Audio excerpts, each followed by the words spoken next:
오늘이 7월 16일이죠. 7월 4일이 미국의 독립기념일이라고 합니다. 자기들이 독립을 이룬 날을 기념하는 날인데 며칠 안 지났잖아요. 제가 기사를 볼 때 충격을 받았어요. 이번 미국 독립기념일 그 하루에 미국 전역에서 총기 사고가 일어나는데 17건이 발생했답니다. 사실 전날에도 발생했는데 전날 발생한 건 빼고 당일날 총기 사건이 미국 전역에서 17건이 발생했는데 사망한 사람이 18명이고 부상자가 102명, 120명 정도가 총에 맞은 거예요. 진짜 끔찍한 일이 벌어졌는데 이 총기 사건들의 공통점이 하나 있어요. 뭐냐면 범인을 잡잖아요? 잡힐 수밖에 없겠죠. 잡히면 정확한 범행 동기가 없어요. 나오지 않아요. 원수진 사람도 아니고 복수도 아니고 나에게 불이익을 준 사람도 아니고 모르는 불특정 다수에 들어가서 어떤 모임에 들어가서 총을 쏴버리고 학교 가서 쏴버리고 길에서 쏴버리고 지하철에서 쏴버리고 불특정 다수를 향해서 총을 쐈더라고요. 무섭죠. 뭐 우리나라라고 다르겠습니까? 총만 없을 뿐이지. 최근 우리나라 범죄들도 비슷한 양식을 띠죠. 그래서 범죄 앞에 묻지마란 단어가 붙기 시작했어요. 묻지마 살인, 묻지마 폭행. 이유도 없이 길 가던 여자, 길 가던 노인, 어린이를 폭행하는 일들, 또 온라인상에서는 자기가 알지도 일면식도 없는 사람들에게 폭언과 저주를 서슴지 않고 퍼붓는 시대. 이런 일들이 점점 늘어나는 거예요. 점점. 그 이유가 분노에 있지 않을까 생각을 합니다. 분노. 우리가 살면서 화나는 일이 왜 없겠어요? 나를 거슬리게 하는 사람들도 있고 아니면 너무 억울하고 답답한 상황들 때문에 화가 날 수 있죠. 근데 우리가 건강한 사회인이라고 말할 때 그런 감정들이 있으나 잘 컨트롤하고 잘 해소해서 더불어 살아가는 존재라고 배웠긴 했는데 그게 말처럼 쉽습니까? 안 쉽습니까? 그런 건강한 사회인, 도덕적 인간 그런 거는 교과서에 있는데 실제 삶에서는 참 어려워요. 여러분도 욱하고 화내고 그런 적이 있잖아요. 그리고 그런 모습들을 참기가 점점 더 어려워지는 시대가 되지 않나. 그래서 어떤 모습 같냐면은 잔에 물이 가득 차서 찰랑찰랑 넘쳐서 누가 조금만 건드리면은 욱하고 나오는 거예요. 운전하다가도 나오고 뭔가 트러블 생기면 확 나오고 집에서도 막 나오고. 저도 이상하게 저희 아들만 보면 화를 참을 수 없어요. 다른 사람도 다 그러는데 우리 아들만 보면 화가 참을 수 없어요. 이상해요. 이런 분노의 감정들이 사람의 일단 표정으로 드러납니다. 표정으로. 그러니까 사람이 40대가 지나면 자기 얼굴에 책임을 져야 한다. 태어난 얼굴은 어쩔 수 없지만 인상이라는 게 중요하잖아요. 화가 난 표정, 찌푸린 표정, 그런 표정이 나의 인상으로 굳어버리면 얼마나 그게 좀 그렇겠습니까? 저희 교회는 다 웃상만 계신 분들이 되길 바래요. 자, 이게 웃어보실까요? 자, 이제 찡그리지 마시고 계속 웃으면은 계속 행복한 얼굴을 하면은 우리 인상이 변하는 거예요. 때로는 그 분노가 날카로운 말로 뱉어져 버리죠. 하지 말았어야 되는 건데 뱉어버릴 때가 있잖아요. 나도 모르게 훅 상대방을 찌르는 말이죠. 내가 이런 말을 안 하려고 했는데 꼭 그렇게 말하죠. 네? 내가 너를 위해서 하는 얘기야. 가장 깊게 찌르려고 이제 준비 자세를 취하는 거예요. 내가 너를 위해서 하는 얘기야. 이 말은 가장 깊게 찌르려고 준비 자세를 취하는 거로 생각하면 돼요. 때로는 심지어는 폭력적 행동까지 이어지는 일들이 있더라는 거예요. 그러니까 남의 이야기가 아니라 우리 삶의 이야기. 여러분은 어떠십니까? 어느 정도 단계의 분노를 가지고 있으세요? 오늘 말씀의 제목이 분노로부터의 자유입니다. 분노로 어떻게 자유하는가 우리가. 이 시간 우리 내면이 이 부정적 감정에서 분노에서 놓아지기를 자유케 되기를 원합니다. 여러분이 이제 그 마음을 떨쳐내셨으면 좋겠어요. 가인이라는 사람이 등장하는데 굉장히 불명의 타이틀을 가지고 있는 사람이에요. 성경 역사에서 처음으로 사람을 죽인 사람이다. 첫 번째 살인자죠. 아담과 하와가 동침해서 아들을 낳았어요. 뭐 더 많이 낳았을 수도 있는데 일단 두 명이 소개됐죠. 첫째는 가인이고 둘째는 아벨이다. 이 두 형제가 자라서 각각 다른 직업을 갖습니다. 뭐 형제들도 다른 직업 갖잖아요. 첫째는 가인은 농사를 졌어요. 아벨은 양을 치는 자가 되었습니다. 그러니까 세월이 지나서 장성해서 이들 각자가 이제 자기 삶의 독립이 된 거죠. 하나님께 각자의 제사를 드리는데 자기 수확한 것을 가지고 하나님께 제사를 드렸어요. 가인은 곡식을 가지고, 아벨은 자기 양의 첫 새끼를 가지고 하나님께 드렸어요. 그런데 하나님이 누군 받고 누군 안 받았어요? 네, 가인은 안 받고 아벨은 받은 거예요. 하나님 왜 그러셨을까? 좀 받아주시지. 하나님이 동물 제사를 더 기뻐하시나요? 첫 양이라 정성스러운 거라서. 아니 뭐 수확한 거는 정성스럽지 않은 게 아니잖아요. 하나님이 고기가 최고다 이렇게 말한 적은 없으세요. 하나님이 명령하신 제사 방식에 소제라는 제사가 있어요. 곡식으로 드리는 제사. 하나님은 곡식도 기뻐하시고 다 기뻐하세요. 어쨌든 이 일로 인해서 가인의 마음이 너무너무 상했어요. 하나님으로부터 거절당한 기억은 참 아픈 거잖아요.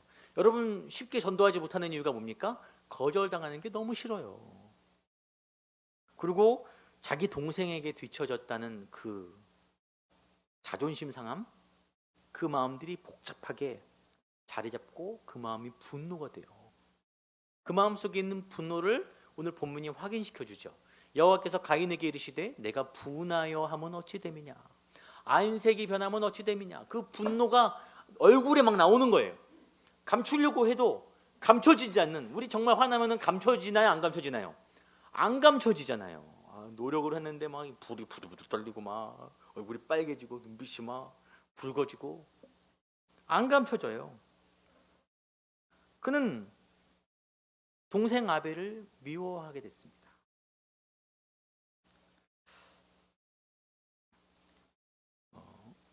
근데 제가 잘 보니까 아벨을 원래부터 미워했던 것 같아요.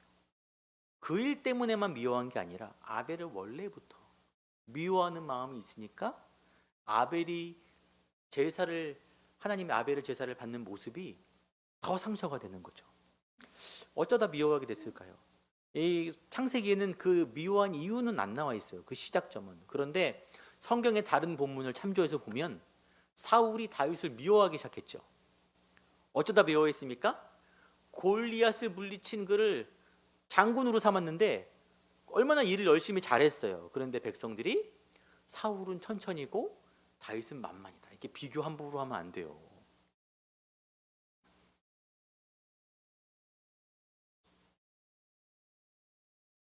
저희 아들이 저희한테 엄마 우리 친구는 제주도 갔다는데 간다는데 우리는 안 가. 비교하는데 너 지금 비교하는 거야? 응? 너 걔는 몇 점 맞았어? 응? 너는 걔처럼 점수 못 받아. 막 이렇게 막 장난친 적이 있어요. 장난인지 진심인지. 근데 사울이 그 비교하는 말을 듣고 다윗을 미워하기 시작하다. 그 미움이 커지니까 나중에는 창으로 죽여버리려고 할 만큼 2번이나 더 했겠죠. 우리도 때로는 어떤 계기를 통해서 미워진 사람들이 있어요. 가인도 비슷하지 않을까요? 어떤 순간 시점부터 아벨을 미워하고 그 미움이 커지다가 제사를 누군 받고 안 받는 지경까지 간 거예요. 여러분 혹시 고민해 본 적 있으십니까? 분노라는 감정은 도대체 어디서부터 오는가? 분노는 어디서 올까요? 저 왼수 같은 사람에서부터 오나요? 가인의 범죄 이야기가 우리에게 주는 중요한 단서가 있는데, 가인은 죄가 이 땅에 들어오자마자 태어난 첫 세대예요. 첫 세대. 근데 첫 세대부터 뭐에 사로잡혀요? 분노에 사로잡혀요. 분노에. 죄가 들어오자마자 사람들이 분노에 사로잡힙니다. 이것이 무슨 의미입니까? 분노란 것은 죄의 결과물인 거예요. 죄성이 사람에게 들어왔으므로 분노라는 마음이 생겼어요. 하나님이 가인에게 조언을 해주시죠. 죄가 너를 원하나? 죄가 너를 지금 분노하기를 원하나? 너는 죄를 다스려라. 죄가 가인을 분노하기를 원하고 죄가 가인을 분노로 이끌어가요. 여러분, 그냥 화가 나는 게 아니에요. 여러분의 죄성이, 죄가 우리를 그 감정으로 이끌어가는 것입니다. 그 죄가 때로는 교회를 망치고 가정을 망치고 내 주위를 망치고 나를 망치게 하려고 나를 분노에 사로잡게 하는 거예요. 여러분, 그냥 생긴 감정이 아닙니다. 그래서 죄의 문제가 해결되지 않으면 이 분노로부터 자유할 수 있는 방법이 없다는 거죠. 분노에 사로잡히면 가장 안 좋은 것 중에 하나가 그의 제사를 하나님이 받아야 안 받아요? 안 받아요. 안 받아.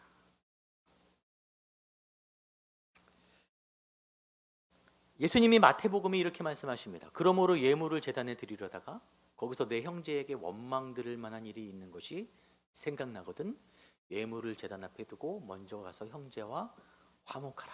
그 후에 와서 예물을 드리라. 하나님은 재물이 어떤 것임을 보시는 분이 아니에요. 곡식이든 뭐 양이든 아니든 간에 다른 것이든 간에 그걸 중요하게 보시는 분이 아니라 그 재물을 드리는 사람의 마음, 예배를 드리는 사람의 상태를 보세요. 여러분 안에 남을 미워하는 마음, 분노하는 마음이 있다면 하나님이 그 예배를 받으실 수가 없죠. 죄로 인해 하나님과 끊어져 있는 상태에서 어떻게 예배를 드리겠습니까? 그렇게 드리는 예배는 내 마음의 위안은 될 수 있어요. 예배를 드릴 때 내 마음의 위로는 될 수 있어요. 정말 많은 사람들이 자기 마음의 위로를 얻기 위해서 예배를 드리는 사람이 참 많거든요, 요즘. 하지만 하나님께 연락되지는 않는 거예요. 제가 그렇게 말한 게 아니라 성경이 그렇게 얘기하고 있지 않습니까? 얼마나 억울해요. 분노에 사로잡혀갖고 세월을 낭비하고 감정을 소비하는 것도 억울한데 예배조차 하나님께 드려지지 않으면 얼마나 억울합니까? 여러분이 이 문제를 가볍게 넘기시면 안 돼요. 해결해야 됩니다. 해결해야 돼요. 물론 깔끔하게 다 없어지진 않지만 그 분노를 하나님 앞에 아름답게 승화시켜야 되는 것입니다. 어떻게 우리는 이 분노의 문제를 처리할 수 있냐? 여러분, 에너지 보존 법칙이라는 게 있어요. 어떤 에너지가 다른 형태로 변환되든지 다른 방향으로 전환되든지 간에 상관없이 그 에너지는 항상 고정값으로 존재한다는 것입니다. 쉽게 말해서 물이 수증기가 된다고 해서 사라진 게 아니에요. 그대로 남아 있어요. 그대로. 감정도 마찬가지예요. 분노의 감정도 그대로 남아 있습니다. 어떻게 우리가 뭐 해소해 보려고 노력하고 하면은 좀 비슷한 감정으로 전환되겠지만 남아 있어요. 때로는 상대방에게 퍼부으면 그 퍼부은 감정이 누구에게로 가요? 나는 속 시원하지만 받은 사람에게, 저는 교회든 어디든 나는 할 말은 꼭 해야 되는 사람이야. 나는 거짓말은 못해. 나는 원래 그렇게 많이 못해 하면서 막 쏟아붓는 사람들 정말 위험한 사람들이에요. 내 에너지를 상대방에게 들이붓는 사람들. 이 분노의 마음들은 그러니까 이게 없어지지 않기 때문에 우리 힘으로 해결할 수 없고 출구가 없어요. 출구가. 그러니까 누가 도와줘야 됩니다. 밖에서 누가 우리를 도와줘야 돼요. 어떤 목사님이 말하기를 우리가 분노를 떨쳐낼 수 없는 이유는 용서받은 경험이 없기 때문이다. 용서받지 못했기 때문에 우리는 분노의 마음을 떨쳐버리지 못하고 사는 것이다. 여러분, 정말 그 용서의 마음, 정말 나의 모든 죄, 여러분만 알고 있는 그 말할 수 없는 추악한 모든 것들, 내 안에 있는 깊숙이 나를 사로잡고 나를 주장하고 있는 근본적인 이 모든 죄들을 누가 용서해 줬다는 그런 참된 믿음과 기쁨이 여러분 안에 있습니까? 있어요? 이 문제를 해결할 수 있는 유일한 출구는 하나님밖에 없어요. 하나님밖에. 근데 성경에 보니까 하나님도 분노하시더라고요. 하나님도 화내세요. 하나님은 죄를 용납할 수 없는 분이세요. 범죄한 인간을 용서할 수 없는 분이세요. 그래서 공의의 하나님이죠. 죄진 자는 반드시 심판받아야 된다. 근데 하나님께서 그 심판의 잔을 사람들에게 붓는 것이 아니라 누구에게 부었어요? 자기 아들에게 부었어요. 자기 아들에게 대신 부었습니다. 십자가의 심판으로 독생자 예수 그리스도에게. 이것이 하나님의 또 다른 속성, 사랑의 하나님이죠. 이 사랑만이 우리를 자유케 할 수 있는 유일한 탈출구예요. 유일한 탈출구. 이 용서만이 우리에게 주어진 유일한 해법입니다. 여러분, 에덴의 동쪽이라는 영화 아세요? 제임스 딘이 나왔던 옛날 영화인데, 원래 존 스타인백의 소설이 원작이에요. 노벨 문학상도 받았다는 소설입니다. 옛날에 영화 내용을 잠깐 본 적은 있는데, 그 성경에 보면 가인이 아벨을 죽이고 나서 에덴 동쪽 땅 놋 땅으로 가거든요. 그 창세기 4장 말씀을 모티브로 한 게 에덴의 동쪽이에요. 그래서 이 이야기가 어떻게 흘러가냐? 그 이야기의 배경이 1917년 1차 세계대전 당시에 한 가정 이야기인데, 엄격한 아버지 에돔에게 두 아들이 있었습니다. 착한 큰아들 에런과 반항아 기질이 다분한 칼이 가인처럼 보이는 데비덴이 아니라, 그게 제가 단어가 생각이 안 나네요. 아무튼 가인을 모티브로 한 인물이에요. 그 반항적인 역할을 제임스 딘이 맡았어요. 원래 반항아 이미지잖아요. 잘 어울리더라고요. 영상을 보니까. 여러분 한번 영상을 찾아보세요. 유튜브 같은데. 에덴의 동쪽. 이 칼이 아버지에게 너무 인정받고 싶은 거예요. 근데 아버지가 자기는 인정 안 해주고 형 에런만 인정해 주는 거예요. 그래서 너무 인정받고 싶으니까 아버지 에돔이 양배추 장사를 하다가 크게 망합니다. 쫄딱 망해요. 그때 칼은 콩 장사를 해갖고 돈을 법니다. 그 돈을 아버지께 드림으로 인정받고 싶어 하는데, 아버지가 그 돈을 거절해요. 너 그 돈 부당한 돈이 아니냐. 사실 그런 돈이긴 했어요. 그 부당한 돈을 내가 어떻게 받겠냐. 거절해버려요. 그래갖고 칼이 여기서 완전 삐뚤어집니다. 삐뚤어질 거야. 온갖 나쁜 짓을 막 일삼고 형이 사랑하는 에런의 마음에 상처를 줘요. 큰 상처를 줘요. 무슨 상처인지는 영상을 직접 보시기 바랍니다. 상처를 줘갖고 형이 그 상처 때문에 전쟁터로 갑니다. 입대해버려요. 가정이 완전히 박살이 난 거예요. 아버지는 그 소식을 듣고서 자식이 전쟁터로 나가는데 부모가 제정신이겠습니까? 뇌졸중으로 쓰러져 버립니다. 이 칼이란 인물은 자기 상처를 어떻게 할 수 없어갖고 자기 주변을 다 망가뜨리는 거예요. 가족도, 연인도 다 망가뜨리는 거예요. 이 가인이라는 사람이 성경으로 잠깐 돌아와서 죄에 이끌려가지 말라는 하나님의 조언을, 당부를 들었어요, 안 들었어요? 안 들었어요. 안 듣고 끝내 동생을 죽여버립니다. 끝을 봐버려요. 정말 구제불능이죠. 근데 우리도 그렇지 않습니까? 하나님이 말리면은 하지 말라 그러면 안 합니까? 합니까? 끝을 봐요. 끝을. 우리도 구제불능이에요. 끝을 봐요. 꼭 망가뜨리고 나서야 하나님 얼굴 바라보죠. 가인이 아벨을 죽인 후에 그것이 하나님 앞에 드러나자 이렇게 부탁을 해요. 하나님, 내 형벌이 너무 무겁습니다. 그 형벌로 저주를 받고 땅을 방황하는 사람이 되거든요. 내 형벌이 너무 무겁습니다. 내가 방황하다가 다른 사람들이 나를 죽이면 어떡합니까? 저 살인자 가인이라고 너무 두렵습니다. 이렇게 하나님께 부탁을 해요. 아니, 염치가 없어도 유분수지. 지가 하지 말라는데 지가 이렇게 해놨잖아요. 근데 그렇게 다 저질러 놓고 하나님께 나 좀 어떻게 좀 안 되겠습니까? 이게 지금 회개해도 되는 상황입니까? 안 되는 상황입니까? 어떻게 생각하세요? 회개해도 되는 상황이에요? 안 되는 상황이에요? 도덕적으로, 인간적으로 됩니까? 안 됩니까?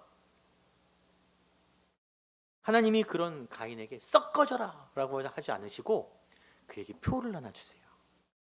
이 표를 너에게 줄 것이고 너를 해하는 자는 7배나 벌을 받을 것이다.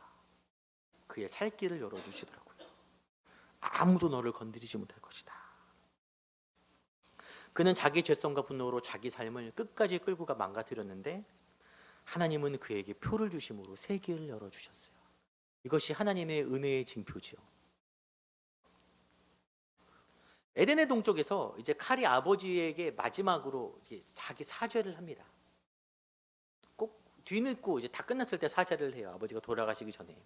그때 아버지가 칼에게 유언으로 수수께끼 같은 딱 한마디를 전해주고 죽어요. 그게 뭐냐? 팀셀. 이게 히브리 말인데 오늘 본문 7절에 있는 단어예요. 내가 선을 행하면 어찌 낯을 들지 못하겠느냐. 선을 행하지 아니하면 죄가 문에 엎드려 있느니라. 죄가 너를 원하나 너는 죄를 뭐하라? 다스리라. 다스리라가 팀셀이에요. 아들아, 너의 죄를 다스려야 된다. 근데 죄를 다스릴 수 있어요, 없어요? 불가능하죠. 없어요. 이게 뭔 말인가? 여러분, 팀셀에 더 본질적 의미가 있는데 뭐냐면 이렇게 될 수도 있고 저렇게 될 수도 있다.